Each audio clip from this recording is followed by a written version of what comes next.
ইউক্ৰেইনৰ সুমিত আবদ্ধ অসম সন্তান দেৰগাঁৱৰ নীলম কলিতা।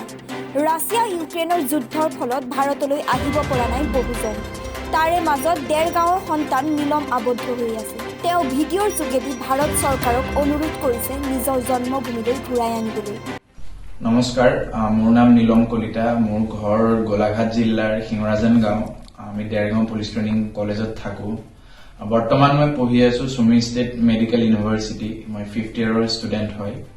যিহেতু আপোনালোকে জানেই ইউক্ৰেইনৰ পৰিস্থিতি বৰ ভাল নহয় এতিয়া, আৰু মই সুমিত থাকোঁ। সুমিও ইষ্টাৰ্ণ ৰিজনত পৰে। আমাৰ পৰা বৰ্ডাৰ প্ৰায় 40-50 কিলোমিটাৰ ডিষ্টেঞ্চতে আছে। আমাৰ ইয়াতো যথেষ্টখিনি বম্বিং হৈছে। যোৱা নিশাও যথেষ্ট জেগাত বম্বিং হৈছে, আপোনাৰ মিলিটাৰীৰ লগত ড্ৰিল হৈছে। বহুতখিনি অসুবিধা হৈ আছে। আমি পেনিক চিটুৱেশ্যনত আছো। তো আমি বৰ্তমান আৰু অসম চৰকাৰ তথা ভাৰত চৰকাৰলৈ এটাই আহ্বান, আমাক যিমান সোনকালে পাৰে সিমান সোনকালে আমাক ইভাকুৱেট কৰি ইণ্ডিয়ালৈ লৈ যাওক। সিমানেই আৰু। Thank you. দেৰগাঁৱৰ পৰা মাধুৰ্য বৰা ৰিপৰ্ট, তৰংগ লাইভ।